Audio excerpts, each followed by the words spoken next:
Hey, what's up everybody? Welcome to NAB Show 2018. The National Association of Broadcasters, or NAB as it's more commonly known, is the premier trade association for radio and TV broadcasters. Headquartered in Washington, D.C., NAB works on behalf of the broadcast industry to advocate for public policy and industry standards and best practices. But it's probably best known for its work in technology innovation and education, which all comes together here at NAB Show. As the world's largest showcase of technology in the media and entertainment industry, it's the event for anyone who's serious about digital media.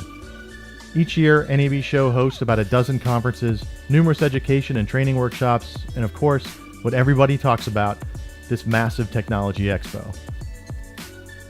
The show started in 1923, and for the 95 years since, it's been the world showcase for the state-of-the-art in broadcast technology.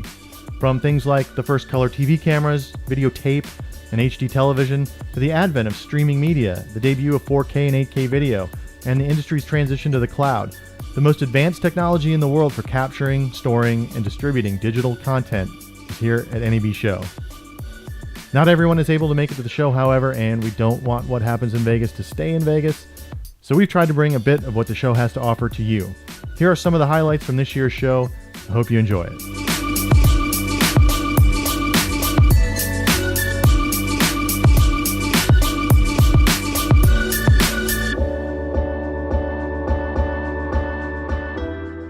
NAB 2018, for us it's the biggest show of the year, and we are essentially demonstrating 5 different categories of solutions here.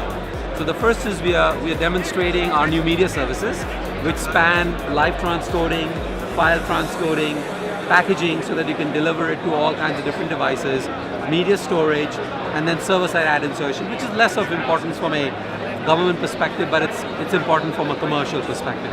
We are demonstrating how they interact with all the other AWS services. So ML and AI, machine learning and artificial intelligence, is a big part of what we are demonstrating in our booth this year. And there are many different use cases. There are use cases around object recognition, there are use cases around action recognition, there are use cases around transcribe, where you take audio and transcribe it into text, then you translate it into different languages, you take that text and you apply it to a service called Comprehend, which does natural language processing and can give you summaries of essentially what is being said. And the best part is that at AWS we've created three layers of the solution. We've created a basic layer that allows you to apply your own algorithms running in optimized EC2 instances. There's a second layer which is called SageMaker, which essentially takes a number of different common open source algorithms like TensorFlow and MXNet, and it makes it extremely efficient to run, so that you can do in a one-click. You can do algorithm refinement, algorithm training with lots of data, and then take the algorithm and download it, if required, to edge devices, so that the edge devices can apply the algorithm to the data that's being captured locally. And that mode of operation is extremely important, because we see more and more of the intelligence going to the edge, because you don't want to bring content all the way up into the cloud every single time. Like if you want to have a lens that's capturing a camera that's capturing what's going on, like in your house, for example, simple one, right? So but you want to train it that when the cat jumps, you want to be able to do something, right? Yeah. Emit a sound, do whatever it is. So you can train it to him, and the cat jumps, you do that training up in the cloud, but you download that algorithm to the deep lens, and the lens applies it locally, so it never goes back into the cloud. So things like that. There's lots of innovation going on, and we're showing demos here about that. The next thing we are showing is next generation video experiences, which includes things like HDR. Behind me you see there are screens here that show high dynamic range, which has a much richer color palette, a much wider contrast range, augmented by object sound. The other area we are also focusing on is low latency, glass-to-glass low latency. So there are 2 ways that we are showing it. One, we are showing you doing it with 1 second segments. With 1 second segments, you can have a glass-to-glass latency of under 5 seconds. Now, for most use cases, that's faster than satellite, and it works. It's good. compared to what it used to be in the past, 60-second, 30-second latencies. Now you're looking at sub 5-second latencies. The next step is what we are calling chunk transfer encoding, where you actually have a segment which is broken up into chunks, and the player starts decoding and rendering the chunk the moment it comes in. So with that technology, you can come down to sub 2-second latencies using IP, using standard protocol, standard HTTP delivery. So in addition to those kinds of workflows, we have a number of different partners in the booth who have built on top of AWS services. Whether that's media services that I spoke about, storage subsystems like S3, Glacier, Direct Connect, content management systems, players. So there's a whole variety of those partners that if you walk around, you'll be able to see as well. And then pulling it all together, we are showing end-to-end solutions where you have an encoder on the ground, capturing content, sending it into the cloud using things like RTP-FEC or the ZigSee protocol so that you can use the common internet to transport high fidelity video. And then in the cloud, you do all your transcoding, you then do all your packaging, you then use CloudFront to deliver it out to players, and you can do all that by just putting these building blocks together. And we work closely with partners. So one of the things that we do is we make sure we can provide building blocks at all different levels that partners can then enhance, or end users like yourselves can take and program with or assemble together to create any workflow you want. Because for us, we can't conceive of all the different ways you're going to use these services, so it's important for us to keep them as really building block services that can grow. What we've been calling the ruggedized small form factor encoder. So this is a Kaby Lake based system here. This is a full-blown computer. A couple of properties about it: it's fanless. There's no active fan in here. There's no rotating anything. It's SSD, so that's good for longevity. All the connectors are fully ruggedized, and it's not AC powered, it's DC powered. It has what's called a low-speed connector. So this board here has things like VGA, KVM, serial port, keyboard, the low-speed USB. This port here is the high-speed connector.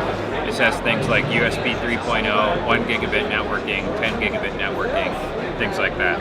Customers that buy this and integrate it into their systems will do custom cable assemblies, and we can provide, not only cable assembly houses that can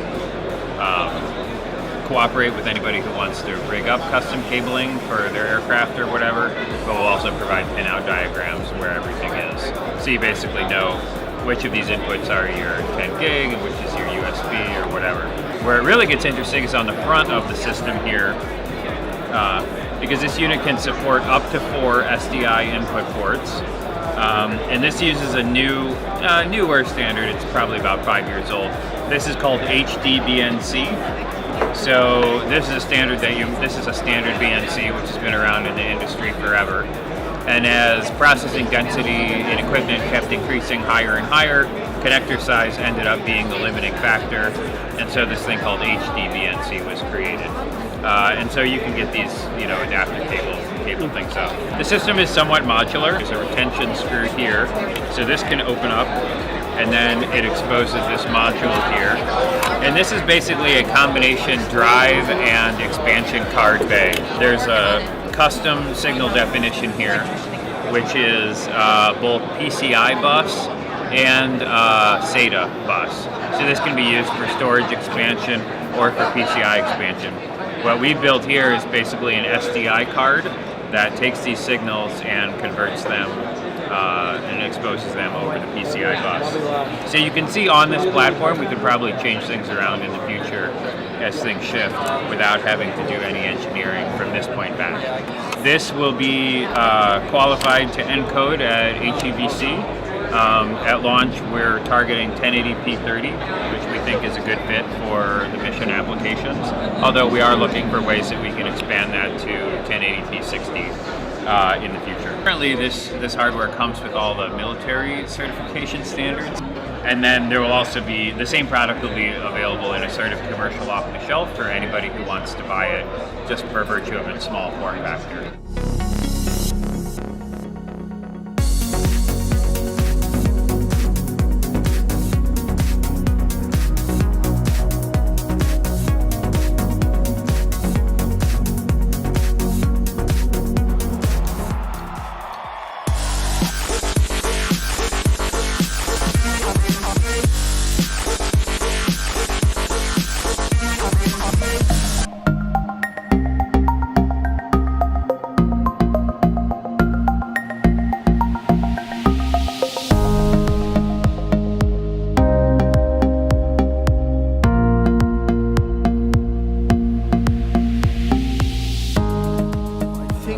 I think the two biggest things that we have achieved over the last year, one is significantly improve the AI platform.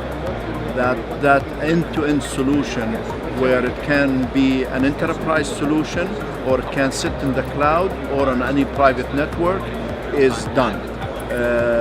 Right now we have built a system that runs on a server that's sitting there with 4 GPUs, and we have developed about 8 classifiers or inference engines, and some of it is commercial, directed towards commercial deployment and implementation, and some of it is more government type.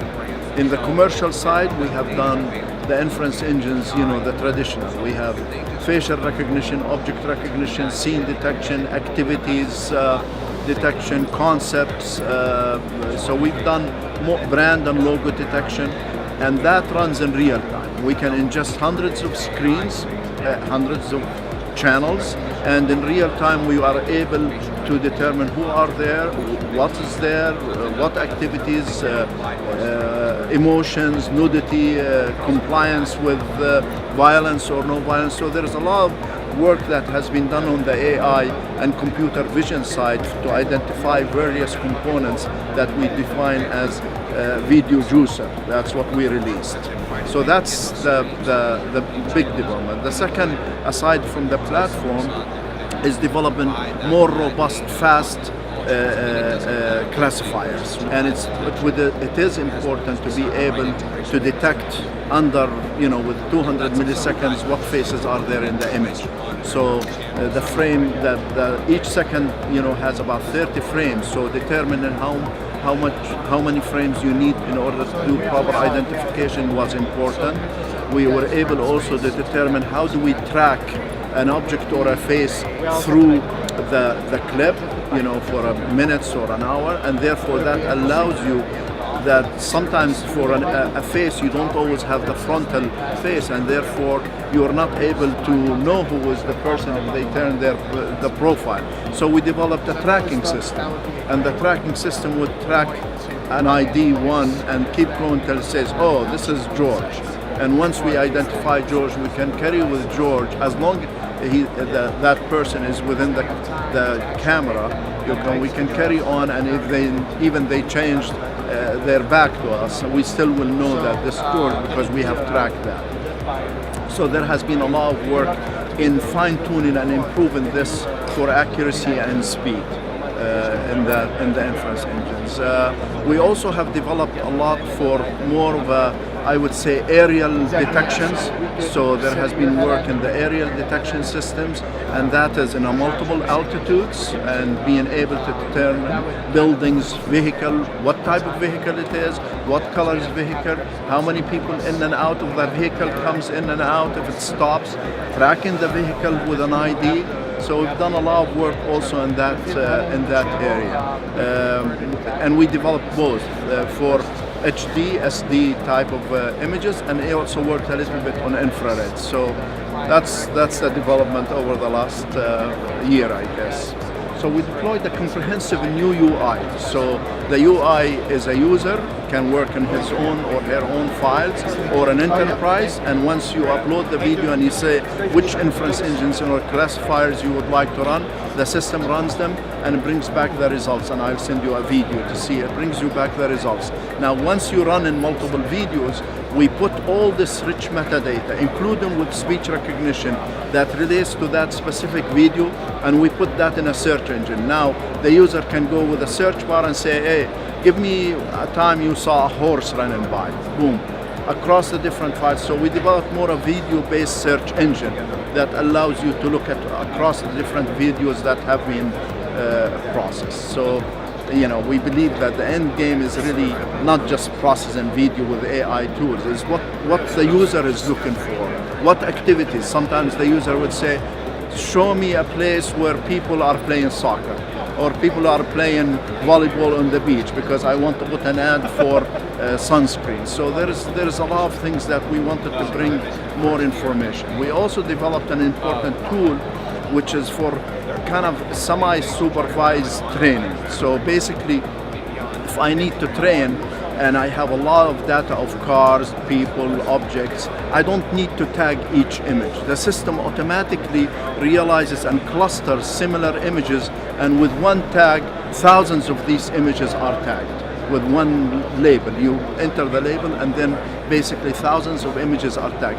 This really cuts the preparation of data for the machine learning components by 90%. So we probably would need to tag 10% of what previously we had to tag. So these tools are all there. We developed an API, so whether it's our UI that you want to work with, or you can integrate it with other C4 ISRs or other digital asset management solutions for the commercial field. Well, we're using SpaceNet, and recently the DIUX has an initiative for I think they released 1 million tagged images from satellite, and they wanted to see who can perform the best on that. So we're using some images like that. We're really looking even on YouTube sometimes and downloading drone images and training on them. So that's normally the space we can find. Now, the government certainly have their own images, and sometimes if you're allowed to whether it's unclassified or classified and access some of these images, you can train in, and certainly that would improve the performance significantly.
VidRovr is a video search and understanding solution. We work with networks, digital publishers, media companies, and they send us their large video collections, whether that's a live stream like a television channel or something like that, or their video archives or digital video footage.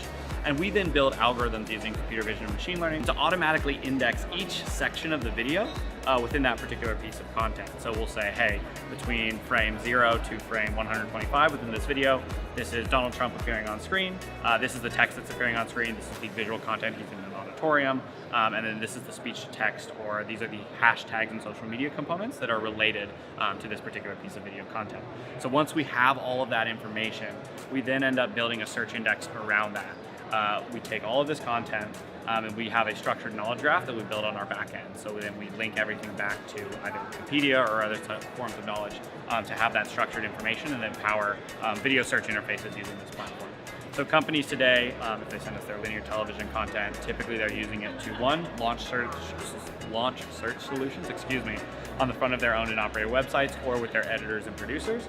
Or also the other thing they're doing is taking those live feeds, automatically chopping it up into smaller relevant chunks that they can then publish on their digital websites and drive video views in that way. We have been working really hard over the past 5 to 6 years on is multimodal machine learning algorithms. What that means is, especially with video, there's so many rich sources of information. You're talking about the video content itself, on-screen text, any audio that's appearing, text transcripts, descriptions that might be associated with that content. And how do you fuse all of those things together to do really intelligent machine learning algorithms like maybe a human would? One example that's kind of easy to describe is we have a famous person model that we apply across the videos using facial recognition. But we can also discover people who aren't famous. The way that we do that is if a new face appears that we've never seen before, we'll correlate an appearance of his name in the transcript, then maybe correlate an appearance of that person, his or her name, in on-screen text, and then say, okay, because of these two things appearing very similar in time to this person's face, we'll pull that back into our database, and then every time that that person appears, they'll be in our database and you can actually learn. Customers really like this part about the solution. They don't have to do a lot of manual work to get it up and running. And the more video you send to the platform using our semi-supervised algorithms, we're just it just learns as it goes. Yeah, it's super easy to plug into us. So we already have integrations with a bunch of third-party video CMSs, JW Player, Brightcove, YouTube, but then say AWS, Amazon Azure. All you have to do is use our user interface to just put in your Amazon ID keys and things like that, and we'll pull those videos directly into our platform and provide the search interfaces for you. Our instance lives in our virtual private cloud, so it's all super secure.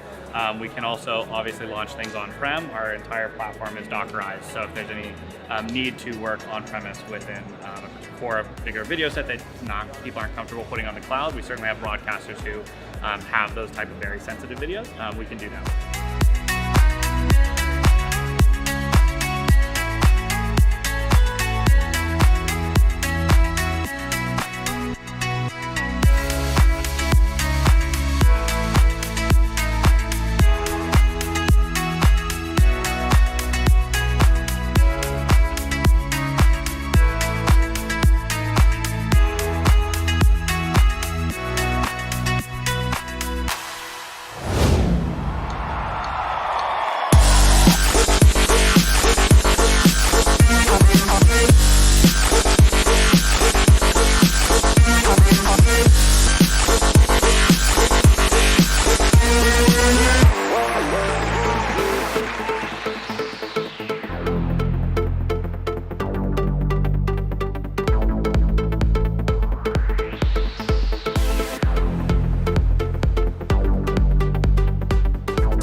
Beamr's in the business of producing the best video codecs, which are software encoding engines, kind of use a car analogy, in the market. In fact, we believe, and our customers validate, maybe even in the world. These are very high performance in terms of speed, and with everything moving to virtualization, speed of performance is critical. A lot of our operators might even be encoding 1,000 channels, 1,000 live channels. That's a lot of compute that's required. And to do that with high quality is really difficult. So we have a very good solution that produces very high quality HEVC and H.264 video in low bit rates, but even as important, highly efficient. So what we're showing here is an optimization on Intel that allows us to achieve 6 live channels of 10-bit, so HDR, which is a big deal these days, 4K resolution, P60, 60 frames per second, so 6 live channels on a single server, which is pretty remarkable. Fully standards compliant. Everything we do is inside the standard. It's critical. Our customers can't even take a solution. Maybe it would even be more efficient, but they can't even use it if it's outside the standard. And reality is 99% of the market is that way. So there's some use cases where you can do, some customization, but not in the bulk of the market. What we're looking at here is Beamr 5X, which is our most advanced HEVC encoder. What's really special about this is our optimization process is integrated as a new rate control. So everyone's familiar with CBR, constant bit rate. BBR, of course, is more efficient because the encoder makes decisions based on the needs of the video.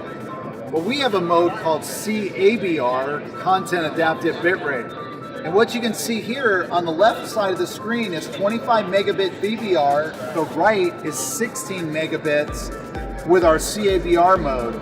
But as we watch these various sequences, you're going to see that the video quality is unchanged. So we're achieving this bitrate reduction, it's like 36%, and yet we're fully preserving all the detail, all of the resolution. There's absolutely no compromise. This is a full frame, 25 megabit. Again, this is 4K, P60, 10-bit, HDR10. And now here's the exact same sequence, 36% smaller, and you can't tell the difference. it turns out that our process, again, because everything we're doing is inside the standard, and there is the ability to control if there's a max bit rate, depending on how you're distributing the content, you know, you may have to limit how high that bit rate goes. So all of that is inside the encoder. The user has full control. And this is also fully inside the new UHD Forum Phase B guidelines. So we participated along with a few other vendors in defining what's called content adaptive or content aware encoding. And really we're wanting to make the industry aware that there are more efficient ways to encode video, and there are techniques that can achieve, as you can see here, very low bit rates but preserve quality.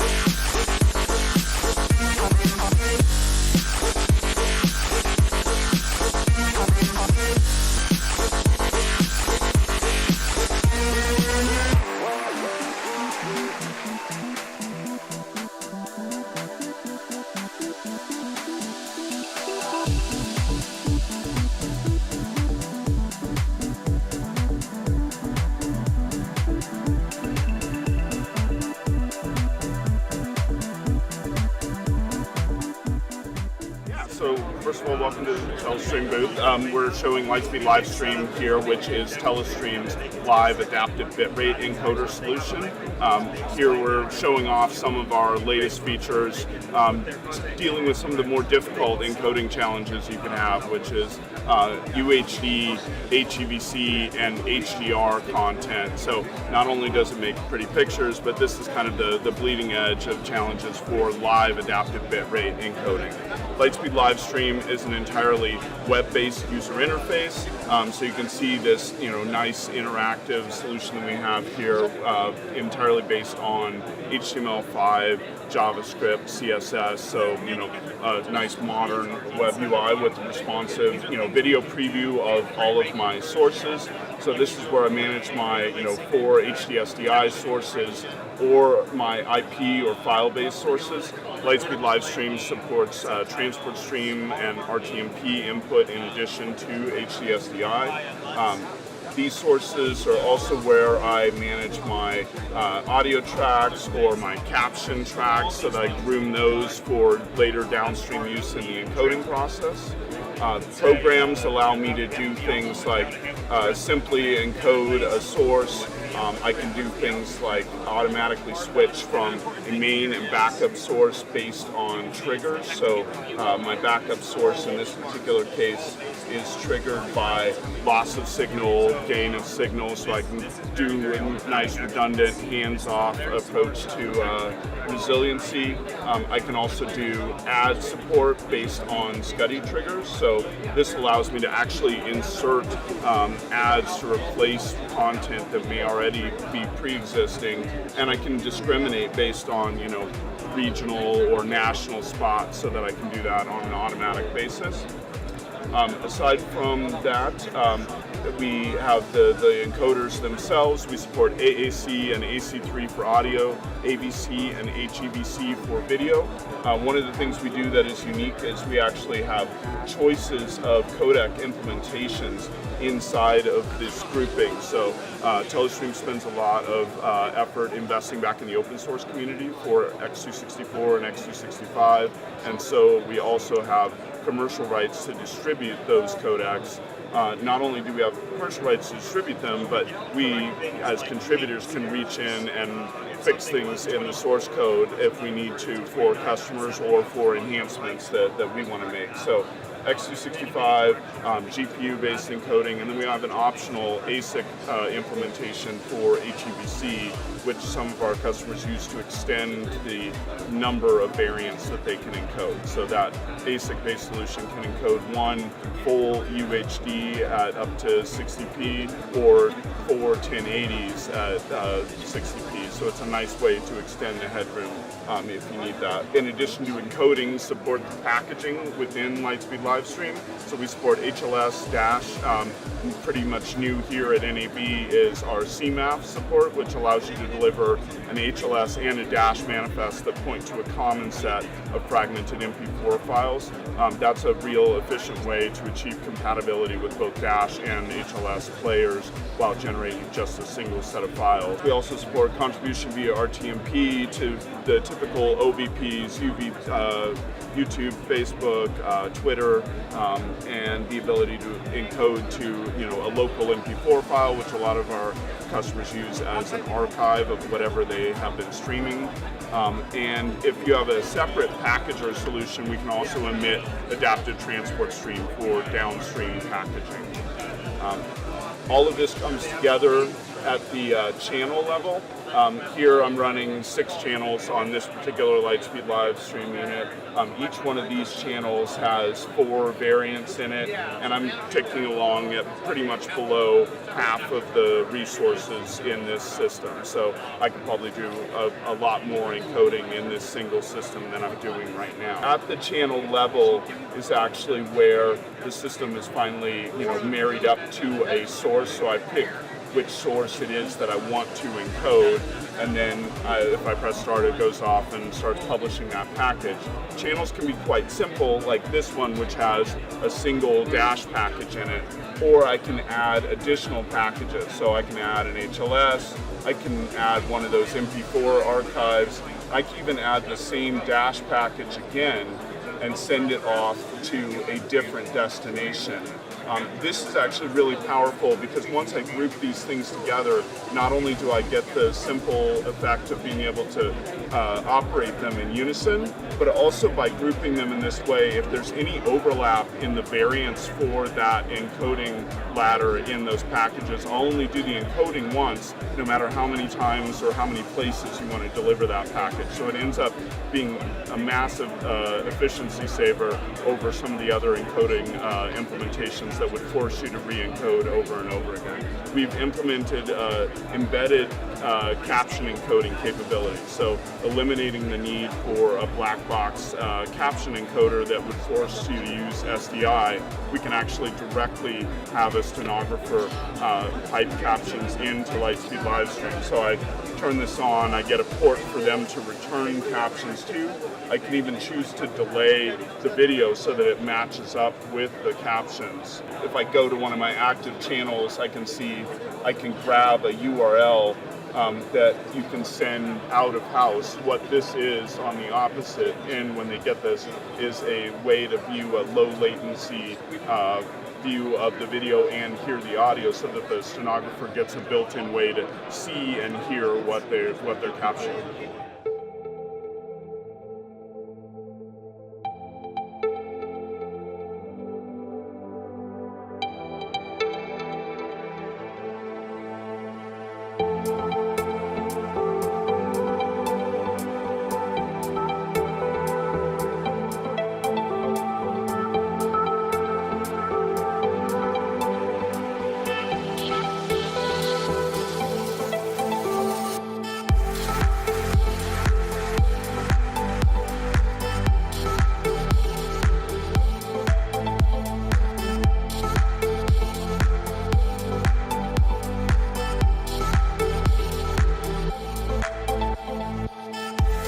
Fred Forche, CEO of Bitcentral. And Bitcentral is the leader in news production systems. We have, out of the 600 news producing TV stations in the country, about half of them use our news production system. What a news production system is from camera to air. It's editing, it's putting content in rundown order and playing it out to air. So when you see a newscast on air, that's what our systems do. We have a new product here at Bitcentral, and that product is called Fuel. What Fuel does is it creates linear on-demand channels that are personalized. And so what we're going to do is walk you through what it does. And there's some really nice tools in there that allow you to edit video based upon the text. So you literally highlight a block of text and it automatically cuts the video. So I'm thinking of a lot of applications for this where you could use it where you have large volumes of video, you need to move through it very quickly. After action reviews might be one of those things. So instead of going into control rooms and producing something that looks like a newscast, you can literally produce something with one person, very quickly moving through large volumes of video, and then creating this playlist that automatically delivers a newscast to you. And so what you could do with this is, for example, you could even, they're personalized. So someone with one clearance level might get one essentially playlist, a newscast, and someone with another clearance level might get another one. Or you could have it tailored to a particular unit that might have, this is focusing on this action here, this is focusing on that action here. And it's just based upon how you categorize the content was what shows up in the playlist. So you don't have to produce everything manually anymore, it's automatic. And it's just based upon how you set the metadata within the video after you're editing it. So we're going to show you a little demo of how it works. Through the dashboard, we have the linear on-demand personalized streaming channel platform. And I'm going to go through the tool set that is for Fuel.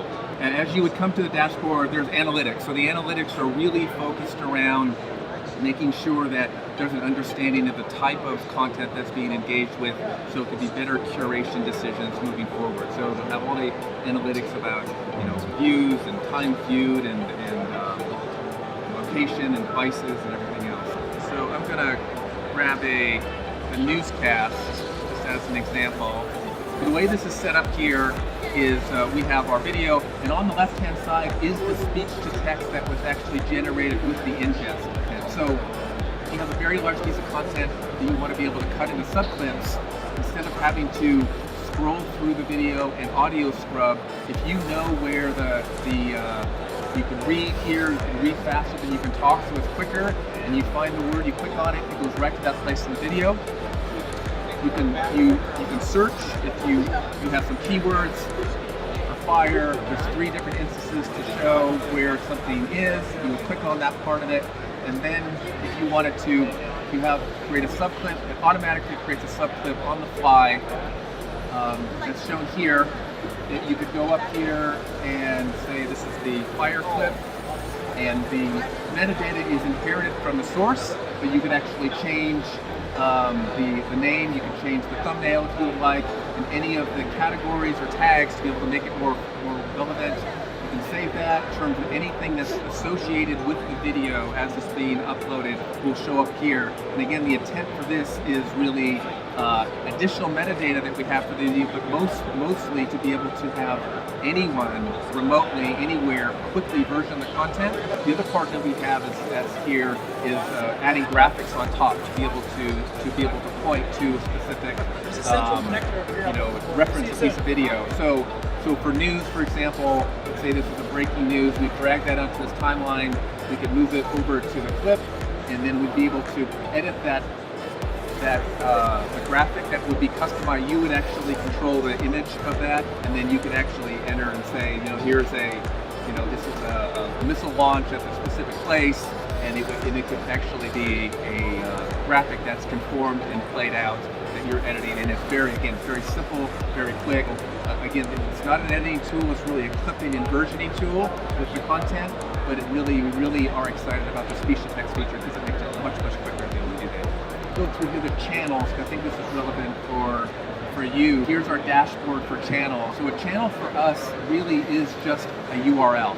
So it's a channel of content that you're curating, and so we would say this. We're going to say this is just for general purposes. This is the outdoors. As part of this channel, the URL is dynamically created, and then the channel configuration can be whatever you would like.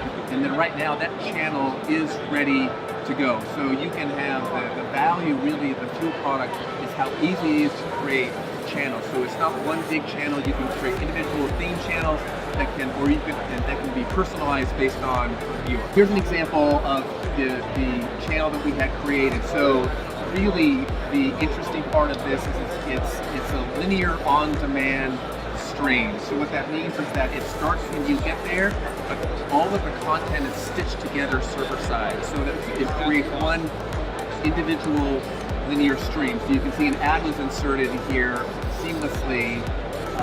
So these are different examples of types of channels can be personalized, but all the individual clips are interchangeable based on the rules that you would set up for the channel. So if you have a channel that's based on location, they would see those pieces of content, but everything would be stitched together related to the content that's available and they're supposed to see. The engagement is really easy to watch. It's on mobile, it's on your desktop, it's on a tablet, and you can add graphics to be able to points of reference, so you maybe don't have to rely on the audio. It could be open text to make it easy. But this linear on-demand personalized stream is really, all the data shows that the level of engagement is much, much higher than having to choose the next clip, things are ending, and it's not a seamless experience. So we're really excited.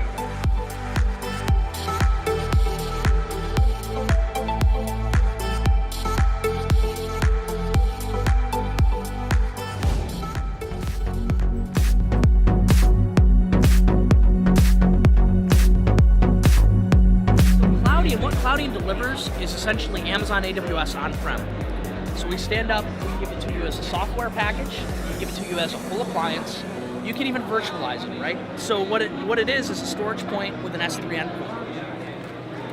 So it's Amazon AWS emulation. Now we have what's called the 100% money back guarantee. So if you have an application that works with Amazon AWS, and you try to work it with us and it doesn't work, we give you your money back, we take it back, no questions asked. And why is that important? Because most people say we're a cloud or an object storage target, and they can't support all of the verbs and all of the calls that are necessary to really emulate Amazon. We talk about store, protect, and find. Storing is the easy part, right? Anyone could put data on a drive, on tape, on a server, whether it's RAID, even in the cloud, right? Dropbox, whatever. That's the easy part. The protect becomes a little bit more, I want to say, important, right? You start talking about things like the CAP theory, and doing things like business continuity and disaster recovery, whether you want multi-site, single site, you just want to mirror, you want to erase your code across 3 sites, which makes storing across 3 sites a lot more efficient, right? You get more bang for your buck. And then we have the idea of find. So from the media and entertainment context and being able to capture this data, metadata becomes very critical. So based on the space that you guys work in, metadata is also very critical. If I have an object and I put it in the cloud and I attach metadata to it, if I'm using the right metrics and I'm using the right search techniques, I can easily leverage that data in a much more efficient environment. It has a nice, clean dashboard. We even give you things like predictive analytics, consumption over time. So now you can start making decisions about when is the right time for me to expand. We have full role-based access and control, user management.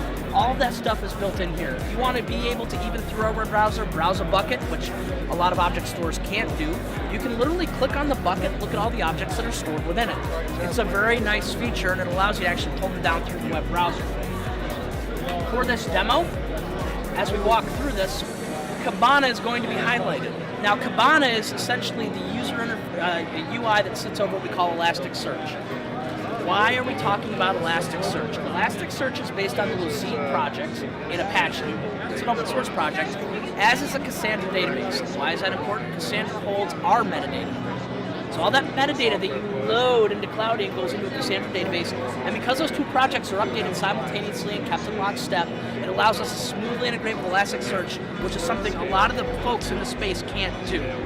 So to give you an example of why that's important, this is Microsoft Video Indexer. It's an AI engine. We don't sell it, we don't really use it, but for the context of this example, it's used. What one of our engineers did was he uploaded this video into Video Indexer, and he took their AI engine and said, execute. And what it does is, it creates a bunch of keywords on the topics that are discussed, creates some annotations, will even identify the people in the video, how much of the duration they're in it, things like that, and it builds all this metadata out for that object. He extracts that metadata and takes the object. He now takes those 2 things and stores them on Cloudian, because if you're familiar at all with S3 storage, you can bundle the metadata with the object. And what we do now in Hyperstore 7 is we automatically feed that into an Elasticsearch cluster that you can stand up adjacent to our storage.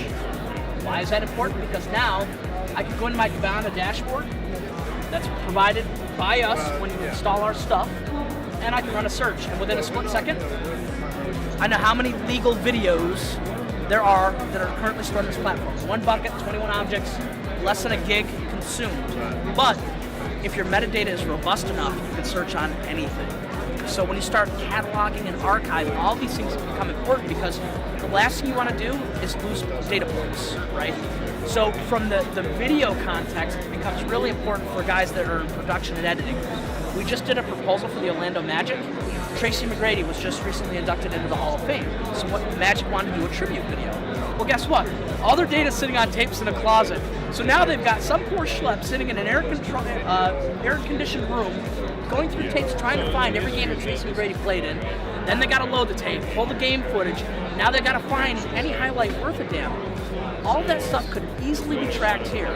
Because now when you get down to it, if you've got specific clips you want to use, Tracy McGrady dunk, I can search on that, and all the videos that are relevant or appear, the editors can now pull them back into production, make the edits and go. Now for your purpose, obviously with imagery, if you have specific context around that image that you want to be able to search on, that is automatically delivered by Cloudian. There are other technologies that you can use along with it that we partner with, things like Storage Made Easy, which is a very secure, literally a sync and share. So if you have an office with a bunch of desktops, you can put a sync and share, literally a sync and share environment in. It will sync and store all the data to us on-prem, and then we can have 2-site, 3-site, 4-site, 5. Just like Amazon, we have the idea behind regions. So you can have like US West, US East, do cross-region replication.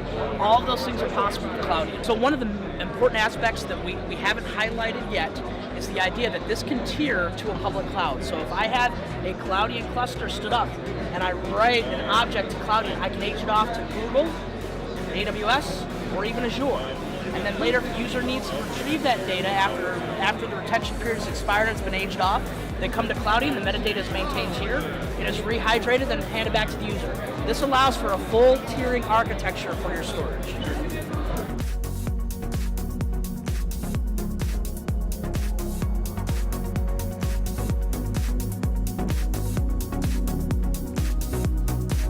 We're File Catalyst. We provide software solutions for high-speed data transfer. So if you want to move very large file from point A to point B, and you have a certain amount of distance between these 2 points, then we can speed this process up, make it more secure and easier to manage. Everything on the internet today, when you want to transfer files, is based on TCP. So TCP powers everything on the network. You wouldn't be able to browse web pages without it, send emails, you wouldn't be able to send a text message because everything depends on TCP. TCP is a great protocol for shorter messages or browsing, but it's not made for bulk data transfer. The reason being is that TCP starts, the throughput of TCP gets slower and slower as the distance grows between the 2 points. And it actually starts slowing down quite dramatically. It's an exponential degradation of performance in TCP. So we looked at this problem and we came up with our own protocol. We leveraged something called UDP. It's a lighter weight protocol that is not dependent on the latency or the delay on the network and allows us to send data as fast as possible. And this is where our patent comes in. Our patent is really the ability to send these packets via UDP, figure out what's missing, and retransmit very efficiently to get all this, to get all the data as quickly as possible. The performance is quite dramatic as soon as we start going over, we add delay. So what's delay? Well, this usually has to be at least 200-300 miles from point to point to see the improvement. If you have 2 computers within your lab, you're not going to see a difference. FTP is going to give you a very similar speed. But now put those 2 computers further apart, and then you'll see that any TCP-based traffic like FTP, SFTP, CIFS on Windows will just start plummeting and going slowly. So with our protocol, we can do this as fast as possible, and that's where the patent comes in. So that's what we do. The performance, we have a use case here. Maybe later you can pan over our speed matrix there. But just to give you an example, a 222-mile distance, which here we have an Amsterdam to London comparison, with FTP takes an hour and a half to send a 10 gig file over a 1 gig connection. We can do it in 1:23 seconds. So it's a substantial improvement in speed. But besides speed, we also give the management, security, and all this other important things for large data transfer for enterprise users. We're software. We're software, and one of our specialties really moving data to the cloud. So we've achieved, when we compared speeds we just recently did a Windows Azure comparison.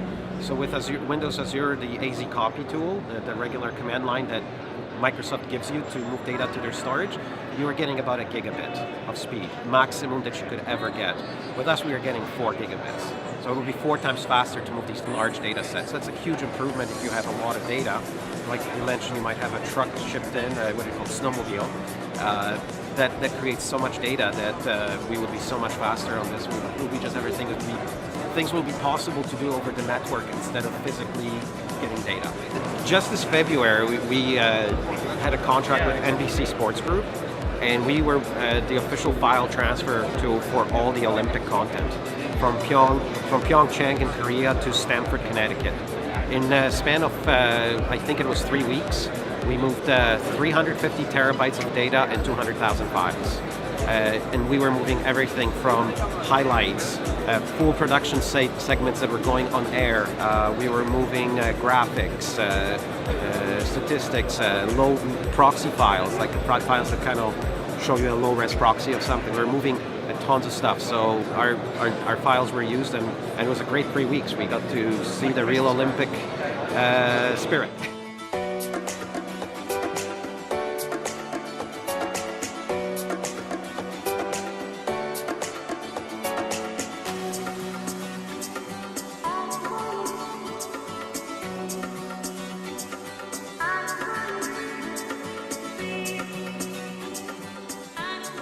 Signiant, in a nutshell, we make it easy to move large files fast.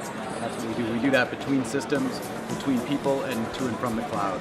So our Media Shuttle product is used by more than 200,000 professionals worldwide, over 25,000 companies in over 200 countries. So it's really become the de facto standard for sending and sharing of large files between people. We're here at NAB because media and entertainment is our core market, but we also work with companies of all types who need to move large files. So satellite imagery, 3D imaging, drones who are shooting all sorts of interesting content, body cams. So we have customers of all types, but media and entertainment is our core market. Now there's no file size limit, and we can often accelerate files up to 200 times faster than standard techniques such as FTP. So we do a lot of replacement of FTP or shipping hard drives. That's sort of our bread and butter for us. But yeah, any size file, any type file, anywhere in the world. Media Shuttle is delivered as a cloud-native SaaS solution, so it's all hosted on our cloud infrastructure, so we can scale it up. We have companies who have 50,000 employees. We have companies that have 5 employees using Media Shuttle, so that's the benefit of the SaaS business model. And then you can attach Media Shuttle to your own storage. So many of our customers use it with their own local storage that they own, and they send and share using that. Many attach it to cloud storage from, say, Amazon or Microsoft, and a lot of companies more and more are using both. So they'll have their own storage that they use for their primary stuff, and then they'll use the cloud for elasticity when they have projects that have high demand or spikes.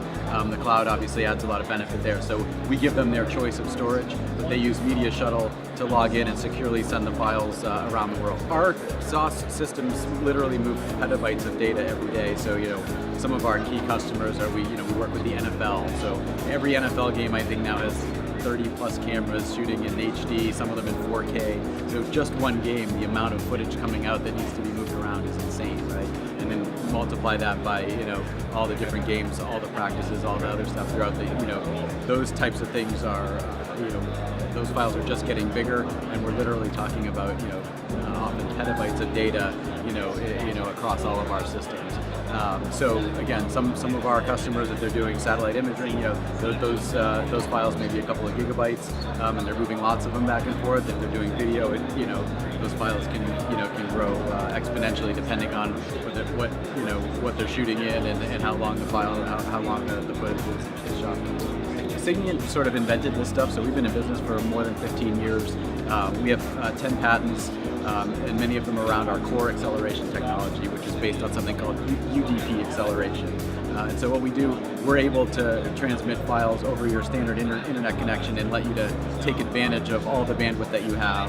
And we do that by reducing a lot of the latency and a lot of the other noise that's involved in a standard internet transmit. So we have our patented acceleration technology, and again, we see often speeds up to 200 times faster than FTP. Obviously, cloud is a big topic here at NAB this year, and we have a product called Flight, which is our engine for moving large data sets into and out of the cloud. And what's interesting about Flight is if you're, like with the snowmobile situation, you want to just move a massive amount of data, we're able to achieve multi-gigabit per second throughput into and out of the cloud. And we're able to do that by dropping our Flight product into almost any software that you use. So it obviously integrates with our own software, but if you have other solutions and you just want to accelerate transmissions to and from the cloud, you can drop Flight in as a proxy behind that software and accelerate it without changing any of the workflows.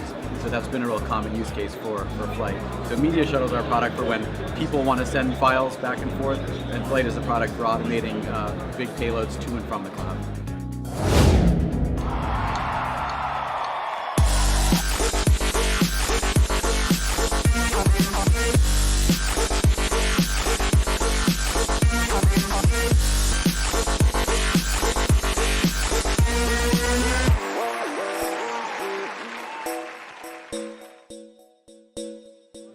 Scality.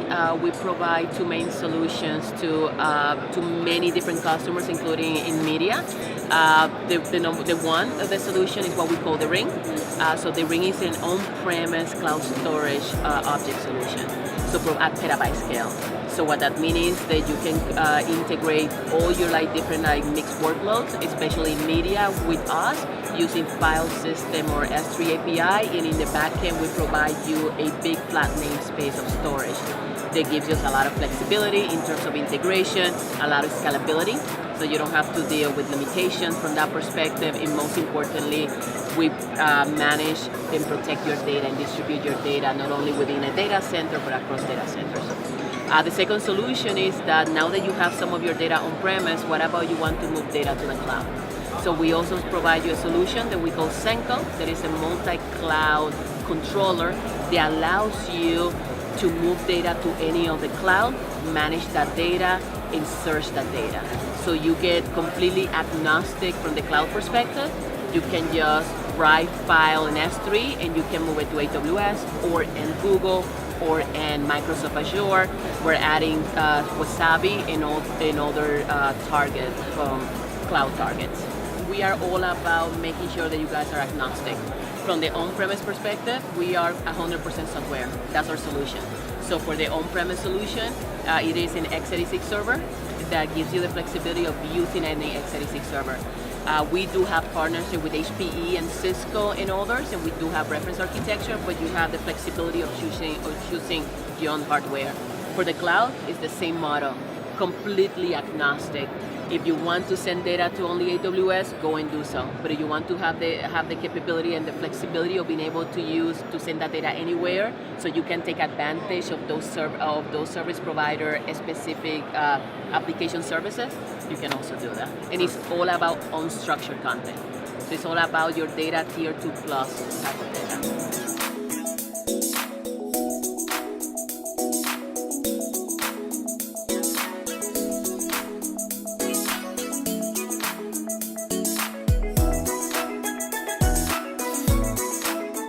Silvus has its roots in DARPA-funded research. Since 2004, Silvus has garnered over $55 million worth of government-funded research contracts, all of which are in the area of tactical communications. Our claim to fame is taking MIMO communications, or MIMO, multiple input, multiple output, and transitioning some of the latest cutting-edge techniques into the tactical battlefield. Whereas MIMO isn't a new technique, it's actually it's existed for quite some time, and it's been implemented in the latest commercial standards. Nobody has taken the challenge of actually implementing it in situations where commercial technologies would fail. And that includes extreme mobility, extreme non-line of sight, operating below ship decks, in tunnels, around corners, around buildings, extreme long ranges, dealing with corner cases like delay spread, where you have very long signal reflections that would otherwise be perceived as interference. We've solved a lot of these corner cases and made a MAN-A system which is both optimal in terms of its throughput and its range, but also very reliable in terms of its ability to handle different situations. Biggest market currently by far is the federal law enforcement market. Some of our customers there include FBI, DEA, ATF, U.S. Marshals, Secret Service, Homeland Security Investigations, the DHS Spectrum Office. The list goes on and on. A lot of that's for the purpose of tactical surveillance, providing security around a large public gathering or an event. Citywide strategic networks that are permanently in place. We have a number of radios in various cities providing different such capabilities. What we're looking at here is our GUI. You'll see there are 4 radios. First of all, we're logged into the radio IP address using a browser. So we're just using Google Chrome. You can administer the network from any radio in the network. So in this case, we're just logged into this radio here. That radio is represented on the GUI here by this dot.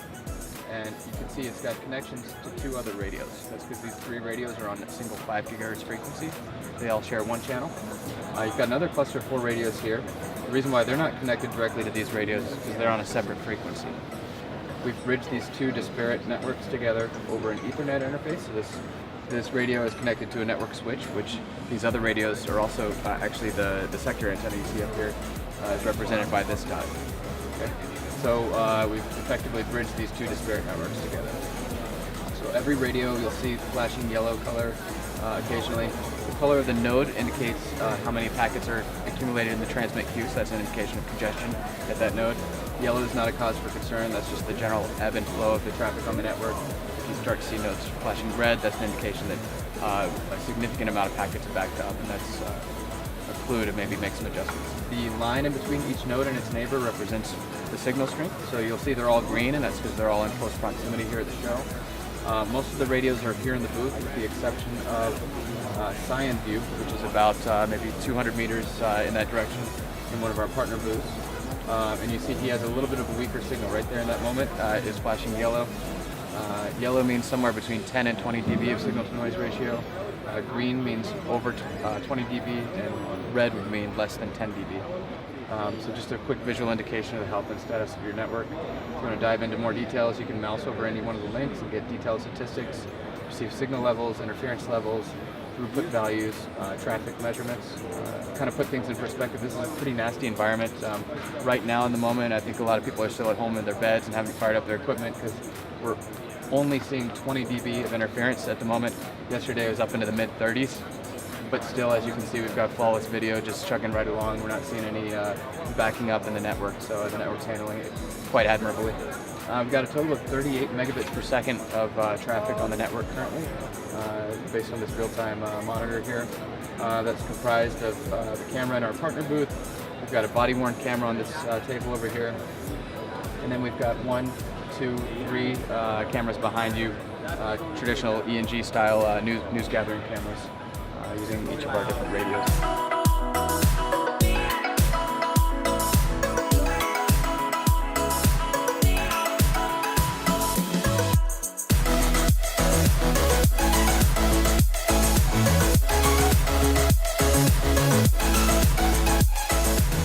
Telestream is a multi-platform OVP and OTT provider. We specialize in multi-platform delivery.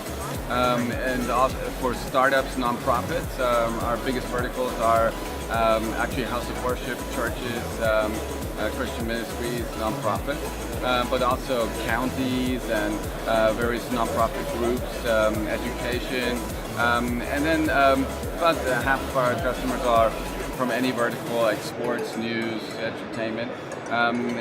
Independent producers as well that are just getting started to launch their TV apps for increased monetization and keep up with the fast pace of the ever-changing landscape of new devices, screens, and platforms coming out, from Roku to Fire TV to Apple TV to Android TV. And we try to make it as easy as possible for publishers to be up and running in a matter of days or weeks at the latest on every app store, every platform in their own branding, corporate design, allowing them to upload, stream, and transcode all the content for publishing with a single click to every platform. And here at NAB, we're surrounded by both clients and vendors. So actually, if we look around, many of these also very large organizations or companies we integrate, from Verizon, for instance, to JW Player, Encoding.com, services that we fully seamlessly integrate with our end-to-end package solutions for our customers. So they don't have to manage all these vendors and build a patchwork system of their own. And the core of our service is a software as a service product called the Media Cloud, which is a media management system, actually this. And it's a customizable dashboard and account which, if you want to, I can show you, allows media publishers to create channels, on-demand channels, audio channels, live event channels, linear streams, or generate new linear 24/7 streams in the cloud out of uploaded on-demand assets with drag-and-drop schedulers and cloud-based playout systems.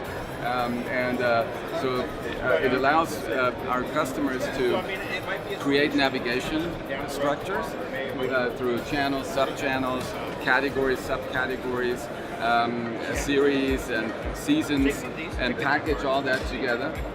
For instance, Featured Universities has, this is just an example in a demo account, now 5 sub-channels, and you could click on that, and then now here you see actually the actual videos inside that sub-channel. And I can add and remove videos with a single click, add and remove categories and subcategories, and all my connected properties, TV apps, social apps, mobile apps, web apps, follow instantly in real time. So it cuts out the need for web and app developers that continuously update every new app all the time, and it makes it very easy for media publishers to manage all their content across all apps. One thing that we're really focused on is multi-platform delivery. So at one glance, publishers can see everything they're using: the web player, the API, social media, that their accounts, they connect it to the media clouds through username, password authentication, and then iOS, Android mobile apps, podcast platform, connect those, or have an app developed by us or a third-party developer using the APIs to build anything. So many of our clients have their own app and web development resources in-house, or they outsource to and use third-party vendors, and they simply tie into the API, retrieve all the content and metadata. Or if they don't have the developer resources, they can order it from us, and we have ready-to-go frameworks for templates for every platform that we can launch and set up in a matter of 2 weeks, 3 at the most. One thing that's also cool about the channel system is you can assign every channel a different function, such as this could also contain DRM settings or geo-targeting, geo-blocking, and you can see at a snapshot which channel, which sub-channel, which series or season goes where, or is restricted somewhere through DRM and token security, or also platforms. So in many cases, our publishers, they seek to publish all their content to every platform, to their websites, mobile apps, TV apps. But in some cases, there may be a certain category, a certain channel or sub-channel you don't want to have everywhere. You just want on Roku, Fire TV, and Apple TV, but for some reason not on your mobile apps, or just on your mobile apps, not on the TV app. So you can see in an overview exactly where which channel is integrated and going to. The idea is really in a snapshot, all your media, live, on-demand, audio, video, live events, linear streams, sent up to the media cloud with one click, one upload, and then we transcode it in all the bit rates and file formats necessary to instantly publish with a single click to all your connected properties at the same time. And for that reason, transcoding is an elementary service that's core and a core part of our packages. It's a pretty expensive service because but it is absolutely unavoidable in order to make sure that all your content plays on every platform and every player and device. because every platform pushes the envelope for a new protocol, a different codec, a certain bit rate, and it's virtually almost impossible for publishers nowadays to see through all that, continuously stay up to date, and keep re-encoding their files and re-uploading them, or changing encoder settings for their live streams. They are more and more looking to an online video platform that has a multi-platform distribution system that does all of that fully automated in the cloud.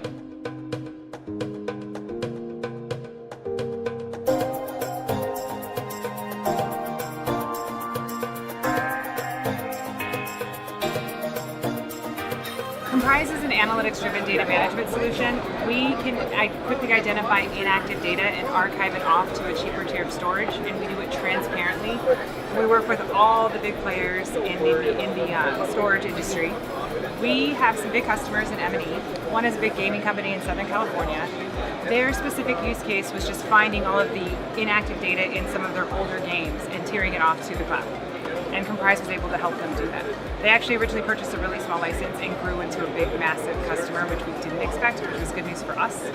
And then we have some other media companies that are small. We're typically in the post-production space, so that's where you'll find Komprise, because that's when all the media and entertainment companies have finished the project and they need to figure out a cheaper way to store it, whether that's on tape, cloud, or object storage. We typically save our customers more than 50% of their storage costs. It's very, very common. When we analyze a customer's environment, 70% or more of that data hasn't been touched in at least a year. And they know that, they intrinsically know that, but we can physically show it to them. And they get pretty excited. In media and entertainment specifically, a lot of guys like to use tape, so we can also archive to tape. We have work with the big tape vendors, Quantum, Spectralogic, IBM. So anybody that's in tape, we can write to. We also work with all of the big storage vendors, NetApp, EMC Isilon, and some object vendors, Scality, Cloudian, IBM Cause. Those are all of our big partners. So if you're in storage, they're a partner of Komprise. We work with all the cloud vendors, whether that's AWS, Google, IBM has a public cloud offering now. We also work with Azure, and there's a new one popping up I think you guys may have heard of with Sabi. I don't know if you've heard of them. But we also just recently got certified with them in the last few months. We are vendor agnostic. We work with everybody. We have simplified archive.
Mainstreaming. We are a global content distribution network, and we have offices in San Francisco. Our parent company, separate now, is from Milan, Italy. And we're coming to market with a patented hypernode technology, which is improving the speed, delivery, and efficiency of managing live and video on-demand streaming.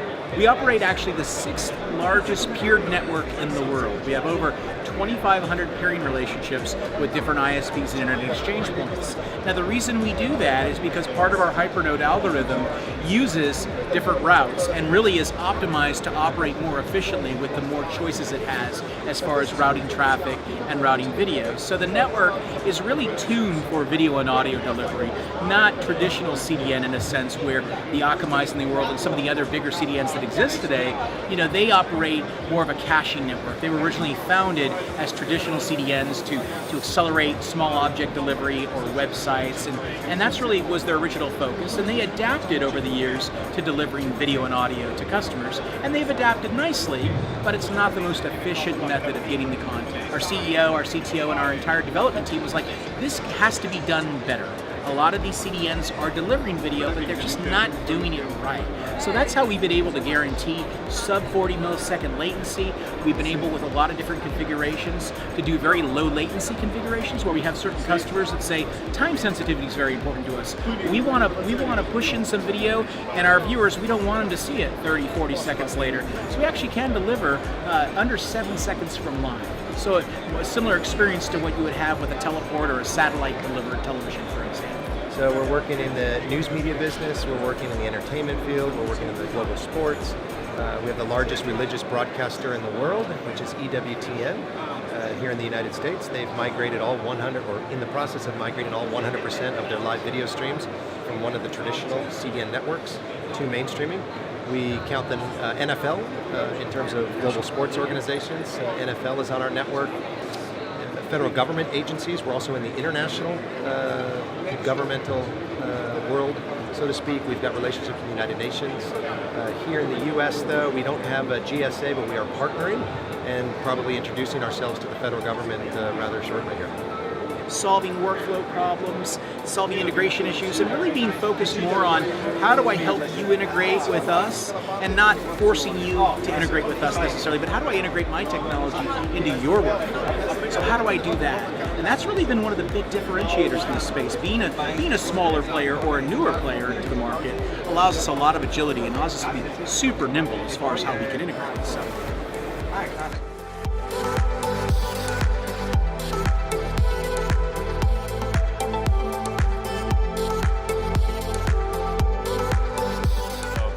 We founded in 2001.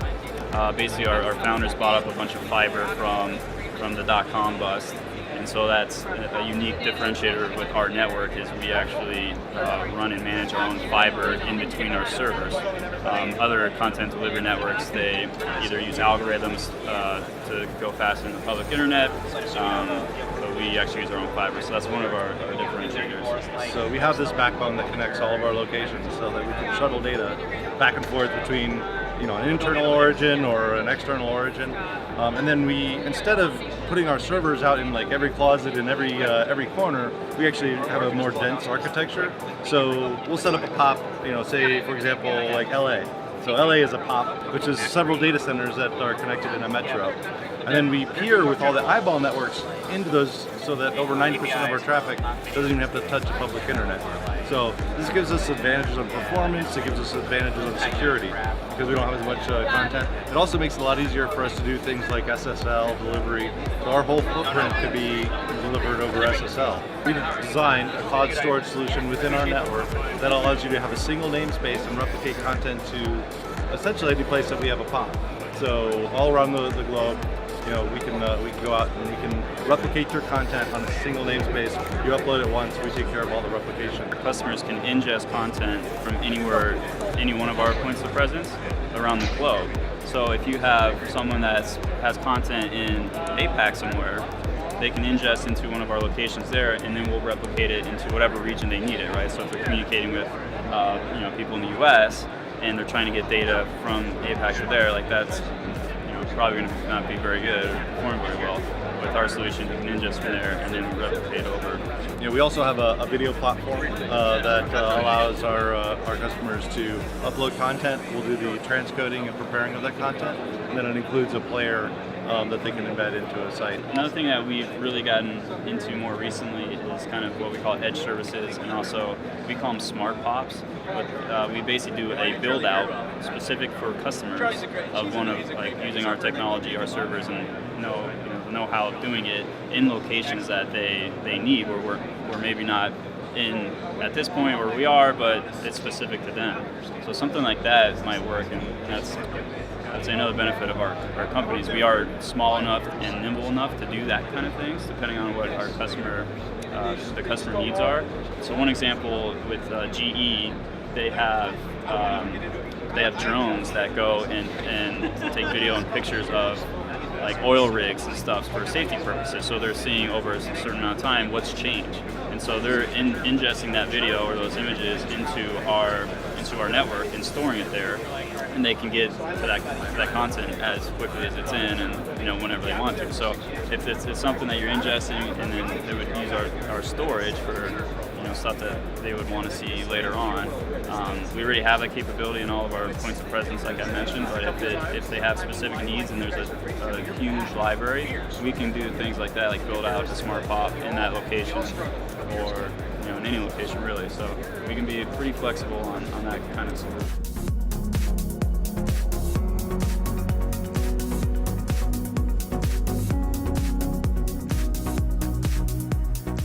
TVU Networks' primary task is the acquisition and distribution of video at high quality with low latency. Divided mostly into two parts. You've got the acquisition side, which we can talk about, that's the pack. You've got the distribution side, we can talk about, that's the grid. And on top of that, we can overlay metadata and artificial services as required. So we start with a physical device. That is the flagship acquisition product. Weighs about 4 pounds. What you're looking at really is a remote video gathering device. So SDI or HDMI inputs, internal battery, good for about an hour and a half, multiple external battery or expanded battery options to give you longer life. The primary function of operation here, you've got 6 SIMs running in the side, so you've got 6 cellular radios. We can also aggregate BGAN, KA band, Ethernet, Wi-Fi, 2 cups and a piece of string. If it moves packets, what we're good at is the mathematics of aggregating and controlling that channel. In terms of user operation for the field guys, their job is to plug a camera into the device, press the green button on the front, they then hold the camera steady until someone tells them to stop. Field training complete. Predominantly used for mobile news gathering, also has security and surveillance type applications. There's a variant of it with external antenna connectors, so you can quickly fit and remove from a vehicle. Aggregate bandwidth the pack is capable of pulling together can be 200 to 300 meg under good conditions. There's another feature in here as well as the video transmission that we call TV router. It basically turns this thing into a magical cable modem or a giant hotspot. So you can plug this thing down in a vehicle or on a desk, plug an Ethernet cable into it, and you can just magically pull 200 megabits out of nowhere.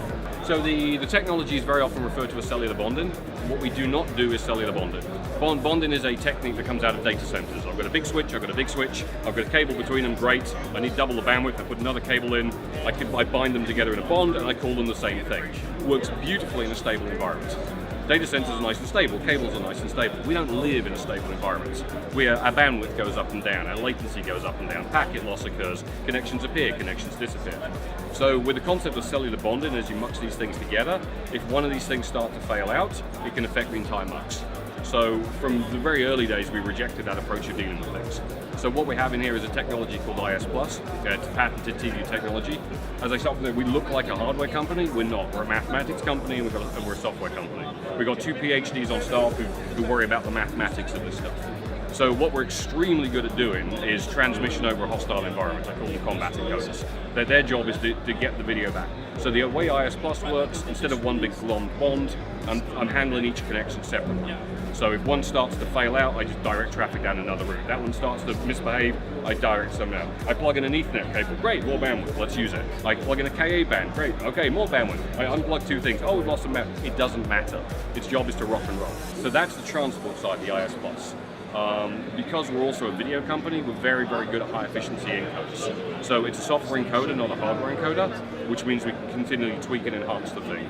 One of the advantages that gives us is our encoder is super efficient and it's talking to the transport.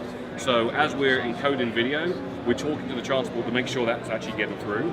If we see the bandwidth start to collapse, we're going to talk right back to the encoder. The encoder will back down the bit rate. And so what you'll see is a softening of the image. It'll never go black, it'll never drop frames. It may turn into YouTube in 1996 if you get down to 200K, but you've always got audio prioritized over video, and you will never lose the video all the time there's any bandwidth left there at all. The receiver interface here, essentially you've got all your sources on the left, you've got a confidence monitor in the middle, and this would give you the histogram profiles if you were running cellular. Now, we're in NAB, this is the most hostile RF environment on the planet today, so we generally don't do it.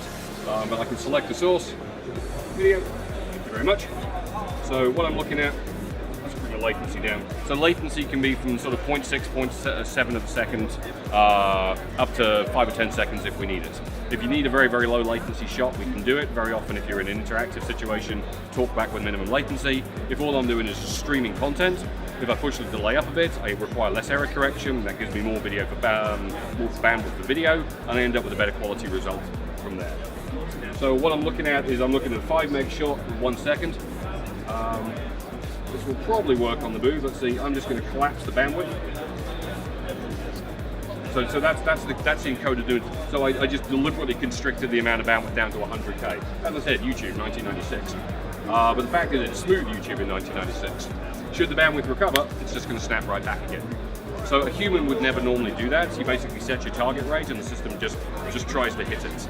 But that was just a manual representation of the variable bit rate and the transport doing its job. So sources on the left. So these can be pack sources, which are usually field acquisition gear. Cell phone version, that would also appear and behave in exactly the same way. Grid systems are usually fixed emplacements, usually within buildings. Those are the actual receivers which can talk to each other. So I'm out there covering cat in tree. Cat in tree video comes back to me. This is a story of national interest. So CNN want to distribute that to all news source affiliates in the world. So CNN will put that one source on their grid, or CNN news source affiliates can then pull it off that box. That's how the grid distribution works. Someone has a reciprocal story, which is dog chases cat in Kansas. CNN can reach into their grid box and likewise just pull that back. So it's a bi-directional video sharing that scales to 1 to hundreds, or it can just be 1 to 1 or 1 to 2. It's a cross-sharing matrix. We can also put external video sources on here. This could be MPEG streams, security cameras, traffic cameras, YouTube clips, RTMP sources, pretty much anything else. We can also integrate with the Panasonic streaming cameras, so everything can get bundled into here. So it is very simplest. It's really just pick a source, click live, walk away. So your field guys press the green button. At the back end, someone has probably clicked live. You can set the stuff to work automatically, but you're essentially done at that point. That's the short version. So the transcriber service is putting a layer of artificial intelligence on top of what the system is already doing. So we've got a live stream coming in, we've got video, we've got audio. If I end up with large quantities of that video, it's basically useless to me because no one's ever going to go back and review it. So we're now adding an AI layer to what we're doing, and we can now, in this instance, this is the transcriber service, it's a caption service. So I can pick a language for my captions. A large number of them are currently supported. So in this case, we'll pick United States. In terms of the delay, you can drive the delay right down and do sort of word-by-word recognition. We actually prefer to kind of space it out to more like 10 seconds delay. That way we can do the context recognition as well on an entire sentence. Improves the accuracy. So I don't have a video source here handy, so I'm just going to grab one of these YouTube clips. So if I'm going to grab one of those, we're going to see about 10 seconds delay while the system buffers and does its stuff in the background. And with a little bit of luck and following wind, we'll get video there in just a second. So in this instance, we're just burning the captioning into the video because that's that particular application, but we're also generating offline sidecar files, SRT, so you can take that data and whatever you want to do with it. There are integrations and optimizations we can do to increase the search. We can do object recognition, so you could end up with, I don't know, Kimmel and Melania and Donald, and our search capability should be able to take you down to the point where you can go Kimmel and Trump saying potato. And instead of going to a file, it's actually going to take you to the frames within a clip which is context sensitive. So you can just get to right to where you need to be. So that is the basics of the AI translation. These are different products, but based on the same core technologies. So the Nano here is a free modem unit as opposed to 6, which in most LTE environments is adequate to pull many megabits out of the sky. The primary use of this one is bandwidth aggregation as opposed to video encoding. So its job is to be portable bandwidth. So you power it up, there's very little to do. There's some SMA connectors for the antennas, although those could be mil-spec. You've got one button operation just to turn the thing on. This particular version is powered by USB-C. And if you turn that thing on, that's going to give you anywhere from 20 to 100 megabits in a vehicle or on your body or any way you care to use it. There will probably be a video encoding version of this. So if there was sufficient, we could do it. If there was sufficient desire for an SDI encode on a smaller unit to be body worn and ruggedized, that's absolutely possible. The difference between the two really is the same core mathematics tech, the same transport tech, but 3 modems, 6 modems, and we just got more interfaces and touchscreens on here, whereas this is designed as single button operation. That's it.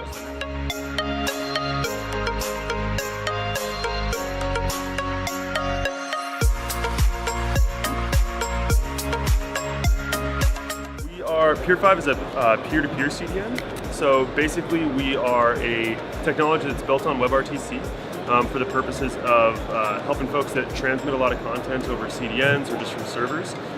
Essentially you plug in a couple of lines of JavaScript onto whatever streams you have, and that enables a meshed peer-to-peer network for all the folks that are viewing that content concurrently. So as opposed to just having all of your viewers like hitting your CDN or hitting your origin, they're going to be servicing content between and among each other. Cool thing is that we actually don't add any security risk to this, as like all of the different protocols and all of the different security steps you put in place are carried across the network. We only help enable the delivery on the edge side of things. The cool thing about it is it's differentiated than regular traditional HTTP server is that it scales linearly, right? If you need more X10, you support X10 users, you have to have X10 more capacity, 10x more capacity.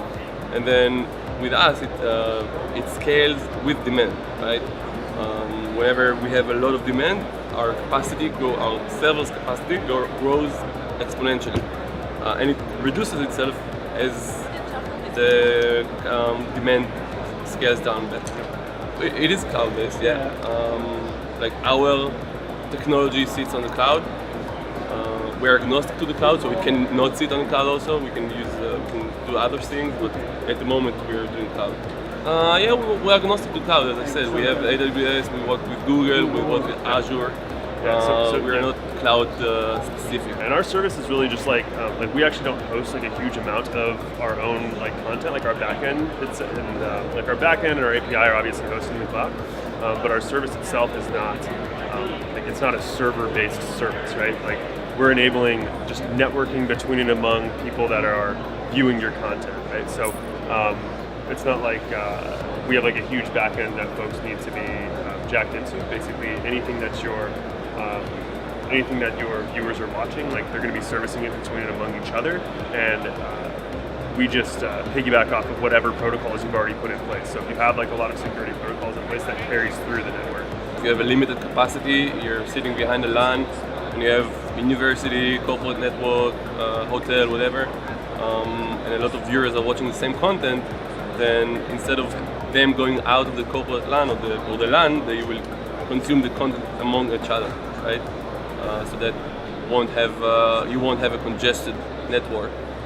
That's particularly effective for folks who are like really geographically dispersed, right? I mean, you can imagine like trying to service content to remote areas, and they're having a really hard time viewing it because like their internet pipes are not sufficient, things like that, or like maybe they're trying to like log in through like a cell network that's not working very well. But when peers can service one another, they're not so reliant on like the internet connection that they have there as well.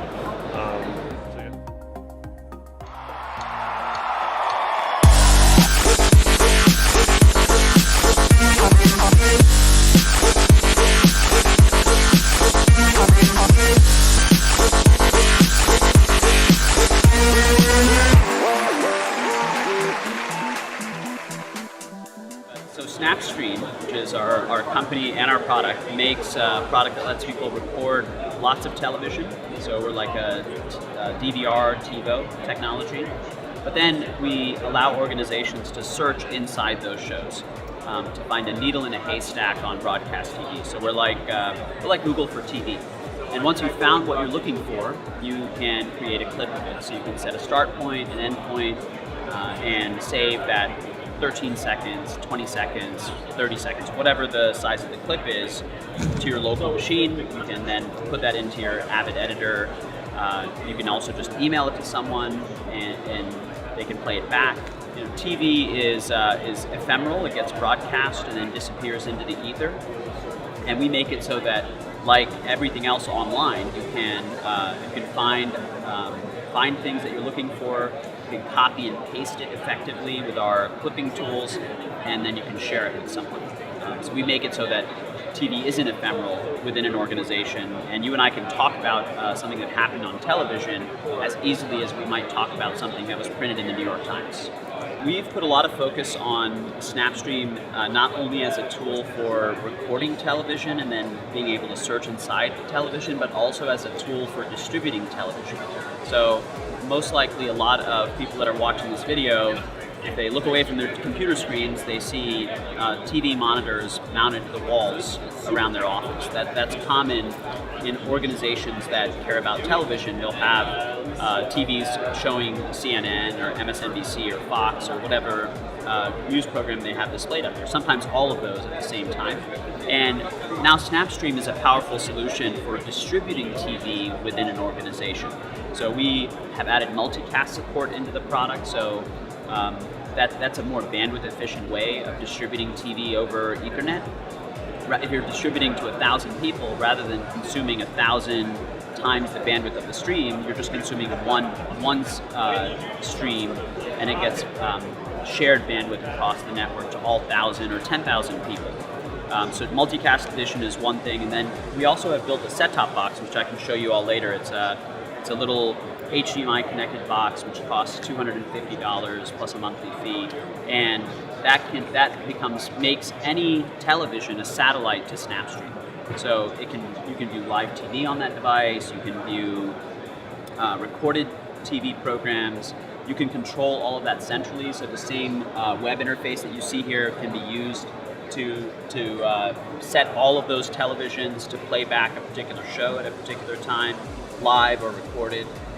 So in addition to TV recording, TV search, the other big focus for us has been TV distribution within an organization over the LAN, instead of using outdated coaxial technology to distribute RF to distribute TV. The other thing that we've been doing a lot of is not television, is other live TV video feeds, live video feeds. So what does that mean? Let's say that you have an event going on, and a lot of times now events are being broadcast on Facebook Live. So the same event that you're sending up to Facebook Live as an RTMP stream or an HLS stream, we can capture that inside of Snapstream, and just like any other linear live TV source, we can make it clippable. We can make it something you can access live, create clips, post those to Twitter and Facebook, or you can access them after the event has been broadcast, so somebody can cut up the choice moments and then put those out on social media or to their online video player, Brightcove, Uyala, any of the places that the video might end up. So not just taking broadcast TV as an input, but taking other internet video sources as inputs, HLS and RTMP streams has been another big focus for us. Anybody doing a live video production, Snapstream is a perfect part of the suite of tools that you use to do that, for recording a copy of those broadcasts so you have your permanent copy, and then being able to create clips from it easily live or after the fact to Twitter, Facebook, or any online video player. We operate off of the video streaming standards of RTMP, HLS, UDP streams, right? All the common... Any AVR kind of, any common format in which live streams are being sent around over the internet, or from production equipment to distribution points for live video. We're logged into Snapstream here. This happens to be one of our cloud instances of Snapstream, so there's also a local appliance version of Snapstream. The advantage to the cloud instance is that it runs anywhere. You go to cloud.snapstream.com and you can access all of your recordings, create clips, post to social media, etc. And it's secure. The local appliance is advantageous for customers that want to maintain really large archives, which can be costly to put in the cloud. The first thing that you do in Snapstream is you tell it what you want to record. So you send your feeds into Snapstream. Here, interestingly, we have feeds from New York, Los Angeles, and Houston, which is where Snapstream is located. And so they all go together into one big program guide. You can click on something and choose recording options, record once, record always, kind of like your home DVR. We're doing channel recordings on all these channels, meaning we're recording the channels 24/7. It's an option your home DVR doesn't have. And while the recordings are being made and after they're recorded, they go into the library. And so here you see a list of all the shows that are currently being recorded. So CBS 2 News at 11 over in LA is airing. So you can click on this and it'll take us into the program. But the real power of Snapstream is its search capabilities. So if we wanted to go in here and see all the mentions of, let's just say we're looking for all the mentions of the Pentagon on television. So we did a search on Pentagon, and there was a mention on MSNBC at 12:24 and 39 seconds. So now if I click, it'll take us into the program at the moment that that mention occurred. So here we go, we'll click. At the beginning of his presidency, even throughout the entire Afghanistan debate, it was clear that the president was listening to his military advisors. You see the captions on the right-hand side. A suite of options. They always pride themselves here at the Pentagon about their ability to plan for anything. And if you look around that table, so you heard the mention there of the Pentagon. It took us right to that moment. And then if that's something that for a project that I'm working on, I want to save that, or I want to share it with you, John, so you can watch it and we can talk about it.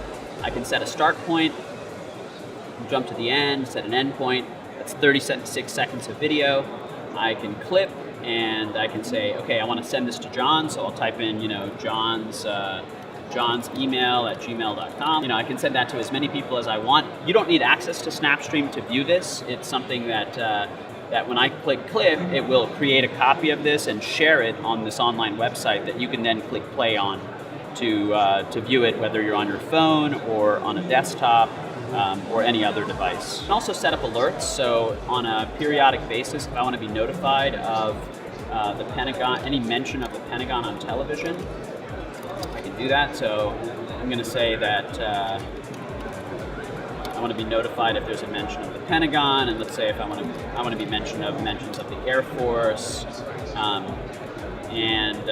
So then I click save, and now on a periodic basis, I'll get emails that notify me of mentions of any of those particular keywords on television, like Google Alerts, but for television. So you can be kept abreast of anything that's being said about a particular subject.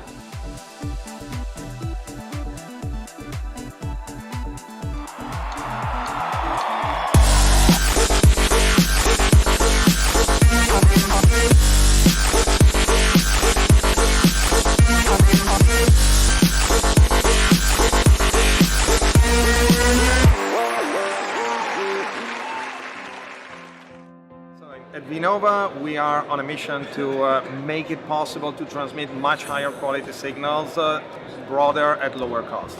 In particular, here we're showing video.